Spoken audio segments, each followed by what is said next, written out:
ఎన్నికగా నిన్న విద్యా సంస్థలు కావచ్చు, మెట్రో రైలు కావచ్చు, తాగునీటి సమస్య కావచ్చు, నిరంతరాయంగా విద్యుత్తు సరఫరా కావచ్చు, దాదాపుగా ప్రతి సంవత్సరం 1,10,000 మంది ఇంజనీరింగ్ విద్యార్థులను అందించడం వల్ల, ఈ సంస్థలలో పనిచేయడానికి అవసరమైన నైపుణ్యాన్ని అందించడం వల్ల ఉమ్మడి రాష్ట్రంలో అత్యధికంగా ఆదాయం హైదరాబాద్ నగరం అందించడం వల్ల ఈనాడు తెలంగాణ రాష్ట్రానికి నడపడానికి అవసరమైన ఇంధనం 65% ఈ జంట నగరాల నుంచే వస్తుంది.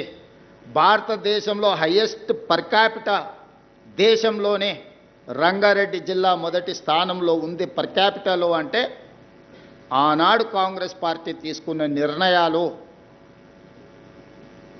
అభివృద్ధి కార్యక్రమాలు కాదు, సంక్షేమం, ఆరోగ్యశ్రీ కావచ్చు, రైతు రుణమాఫీ కావచ్చు, సాగునీటి ప్రాజెక్టులు కావచ్చు, ఇట్లాంటి ఏ ప్రాజెక్టులు తీసుకున్నా, ఉచిత కరెంటు కావచ్చు, ప్రతి పథకాన్ని పకడ్బందీగా ఇందిరమ్మ ఇండ్లు స్కై ఇస్ ద లిమిట్, దళితులకు, గిరిజనులకు, ఆదివాసీలకు 25 లక్షల ఎకరాల అసైన్మెంట్ భూములు, 10 లక్షల ఎకరాల పోడు భూముల పట్టాలు, 2006 అటవీ హక్కుల చట్టాన్ని తీసుకొచ్చి భూమి కోసం, భుక్తి కోసం, విముక్తి కోసం కొట్లాడుతున్న ఆదివాసీలకు భూ యజమానులను చేసి నిజాం సర్కార్ మీద తిరగబడ్డ ఆనాటి రాజుల మీద, రాజ్యాల మీద పోరాటం జరిగిన సర్దార్ సర్వాయి పాపన్న నుంచి మొదలు పెడితే చాకలి ఐలమ్మ వరకు జరిగిన పోరాటాలన్నీ కూడా భూ పోరాటాలే, సాయుధ రైతాంగ పోరాటాలు. వాళ్ళ వారసత్వం కిందకు వచ్చిన నక్సల్బరీ దున్నేవాడికి భూమి అనే నినాదం ఇస్తే ఆ నినాదాన్ని తూచా తప్పకుండా అమలు చేసిన పార్టీ కాంగ్రెస్ పార్టీ. పివి నరసింహారావు గారు, శ్రీమతి ఇందిరాగాంధీ గారు అగ్రికల్చర్ సీలింగ్ యాక్ట్ తీసుకొచ్చి జమీందారుల దగ్గర, జాగీర్దారుల దగ్గర, భూస్వాముల దగ్గర ఉన్న లక్షలాది ఎకరాల భూములను ప్రభుత్వం తీసుకొని అసైన్మెంట్ పట్టాల మీద భూములు పంచిపెట్టడం వల్ల ఈరోజు దళితులు, గిరిజనులు గ్రామాలలో తలెత్తుకొని తిరగగలుగుతున్నారు. మేము భూ యజమానులము. ఇల్లు లేని వాళ్ళకి ఇందిరమ్మ ఇల్లు ఇచ్చి 25 లక్షల ఇండ్లు ఈ ప్రాంతంలో ఆనాడు రాజశేఖర రెడ్డి గారు స్కై ఇస్ ద లిమిట్ అనే పథకంతో ఇందిరమ్మ ఇండ్లను పేదలకు ఇండ్లు ఇచ్చి ఆత్మగౌరవాన్ని పెంచింది కాంగ్రెస్ పార్టీ. ఒకవైపు అభివృద్ధిని, ఇంకొక వైపు సంక్షేమాన్ని బ్యాలెన్స్ చేసుకుంటూ ఒక గుడ్ గవర్నెన్స్, ఒక ట్రాన్స్పరెంట్ గవర్నెన్స్ అందించి ఆ 10 సంవత్సరాలు నిరంతరం కాంగ్రెస్ పార్టీ రాష్ట్రం, కేంద్రం సమన్వయంతో పనిచేయడంతో ఆ రోజు మెట్రో కట్టుకోవడానికి జైపాల్ రెడ్డి గారు అనుమతి ఇవ్వడమే కాదు, వయబుల్ గ్యాప్ ఫండ్ అని కేంద్ర ప్రభుత్వం నుంచి అదనంగా 100 కోట్ల రూపాయల నిధులు ఇవ్వడంతో ఈరోజు హైదరాబాద్ నగరానికి మెట్రో రైలు వచ్చింది. ఇవన్నీ చరిత్రలో చంద్రశేఖరరావు గారు చెరిపేస్తే చెరిగే సత్యాలు కావు. వారు ఏదో అనుకుంటున్న వీటిని మసిబూసి మాయరడ్కాయ చేసి సినిమాలలో మనం సినిమా స్టోరీ అంతా ఒకటి ఉంటుంది, ప్రేక్షకులను ఉత్తేజపరచడానికి ఐటమ్ సాంగ్ అని ఉంటుంది అప్పుడప్పుడు మధ్యలో. అలాంటిని ఆదర్శంగా తీసుకొని కేటీఆర్ గారు ప్రచారాలు చేసి కాంగ్రెస్ పార్టీ మీద దుమ్మెత్తడానికి ప్రయత్నం చేస్తున్నాడు, దుమ్మెత్తిపోయడానికి. ఆయన ఎన్నికల ప్రచార సరళిని ఒకసారి గమనించండి. ఈ మధ్యకాలంలో వచ్చిన పుష్పలో శ్రీలీల ఐటమ్ సాంగ్ను చూడండి. ఏమైనా తేడా ఉందా? ఈ రాష్ట్రానికి నాయకత్వం వహిస్తానని చెప్పే నాయకుడి యొక్క ప్రచార సరళి పార్టీ జెండాను, కండువాను గాల్లో ఇలా తిప్పుకుంటూ ఎవరు చేస్తారు ఇవన్నీ?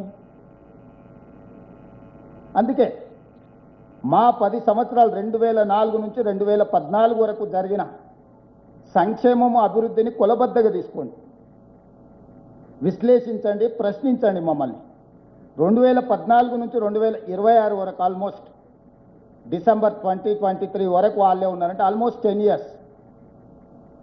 2 సార్లు రాజశేఖర రెడ్డి గారి నేతృత్వంలో ఏర్పాటు చేసిన మా ప్రభుత్వం, 2 సార్లు చంద్రశేఖరరావు గారి నేతృత్వంలో ఏర్పాటు చేసిన ఆ ప్రభుత్వాన్ని పోల్చండి.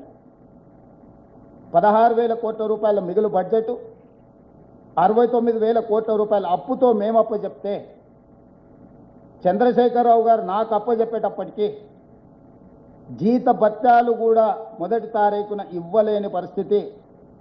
రిజర్వ్ బ్యాంకులో చేబదులు కింద 1,000 కోట్ల రూపాయల అప్పు, బ్యాంకుల్లో 8,11,000 కోట్ల రూపాయలు 4 రకాల అప్పులు ఉంటాయి.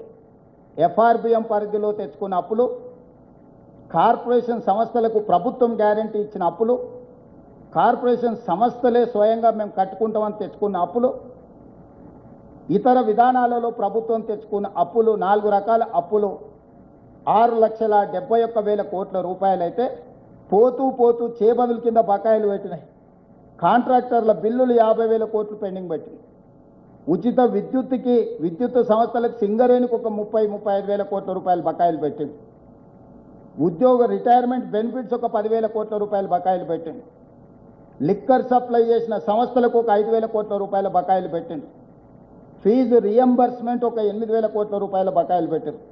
ఈ రకంగా 1,29,000 కోట్ల రూపాయలు లెక్కకు దొరకని, చేతికి అందని అప్పులు నమ్మినోడి దగ్గరల్లా, ఇచ్చినోడి దగ్గరల్లా దొరికిన కాడికి దొరికినంత అప్పులు తీసుకొచ్చి మొత్తానికి 8 లక్షల కోట్ల పైచిలకు అప్పులతోని రాష్ట్రాన్ని నాకు అప్పచెప్పిండు.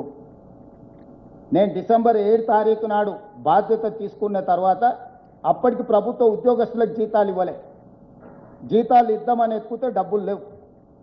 పోనీ రిజర్వ్ బ్యాంక్ లేదన్నా అడ్వాన్స్ కింద ఏదన్నా అడగనరా అంటే అప్పటికే 3,500 కోట్ల రూపాయలు అడ్వాన్స్ తెచ్చేసుకుండు మహాత్ముడు. ఆ అవకాశం కూడా లేదు.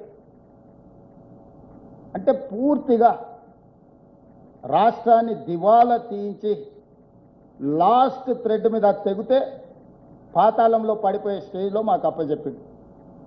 ఇప్పుడు నేను అడుగుతున్నా, ఈ 10 సంవత్సరాలల్లా వారు నిర్మించింది అమరవీరుల స్తూపం, చెర్లు పడి పర్రెలు వాసి 60 కోట్లతో మొదలుపెట్టి 250 కోట్ల అవినీతి, బాబాసాహెబ్ అంబేద్కర్ విగ్రహం 65 కోట్లతో మొదలుపెట్టి 200 కోట్ల రూపాయల అవినీతి, సెక్రటేరియట్ 400 కోట్ల రూపాయలతో మొదలుపెట్టి 2,000 కోట్ల రూపాయలకు పెరిగింది. కమాండ్ కంట్రోల్ రూమ్ 300-400 కోట్లతో పెడితే 1200-1300 కోట్లకు పెరిగిపోయింది.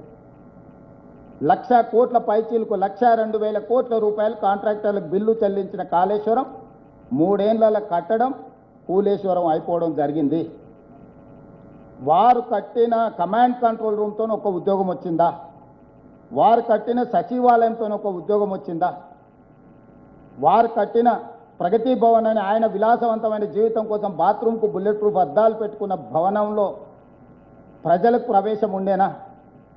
తెలంగాణ ప్రజలు సాధించుకున్న తెలంగాణలో తెలంగాణ పరిపాలనకు గుండెకాయ అయిన ప్రగతి భవన్లో ప్రజలకే ప్రవేశం లేదు, నిషేధిత ప్రాంతంగా ఉండే.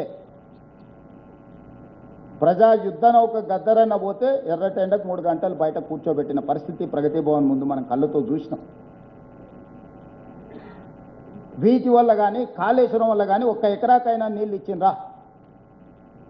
కాళేశ్వరం లేకుంటే ఈరోజు భారతదేశంలోనే అత్యధికంగా వరి ధాన్యాన్ని ఉత్పత్తి చేసి 1 సంవత్సరంలో 2,85,00,000 మెట్రిక్ టన్నుల వరి ధాన్యాన్ని ఉత్పత్తి నా ప్రభుత్వం సాధించింది. భారతదేశంలోనే ఉమ్మడి రాష్ట్రంలో కూడా ఆంధ్రప్రదేశ్ తెలంగాణ కలిసి కూడా ఆనాడు ఈ స్థాయిలో వరి ధాన్యాన్ని ఉత్పత్తి చేయలేదు. 65 లక్షల ఎకరాలలో వరి పండించి ఒక సీజన్లో, ఇంకొక సీజన్లో 54 లక్షల ఎకరాల వరిని పండించి 2 సీజన్లు కలిపితే దాదాపుగా 1,10,00,000-15 లక్షల ఎకరాలలో వరి ఉత్పత్తి చేసి 2,85,00,000 మెట్రిక్ టన్నుల వడ్లను ఉత్పత్తి చేసిన ప్రభుత్వం మాది. సో వారు 20 లక్షల కోట్లు 10 సంవత్సరాలలో చంద్రశేఖరరావు గారి చేతిలోకి వచ్చినాయి. అప్పులు గిప్పులు పోను. యావరేజ్గా సంవత్సరానికి 2 లక్షల కోట్ల రూపాయల బడ్జెట్ని యావరేజ్ చేసుకుంటే 20 లక్షల కోట్ల రూపాయలు వచ్చినాయి. నేను మీడియా మిత్రుల ద్వారా చంద్రశేఖరరావు గారిని, బీఆర్ఎస్ పార్టీని నేను అడుగుతున్నాను, 20 లక్షల కోట్ల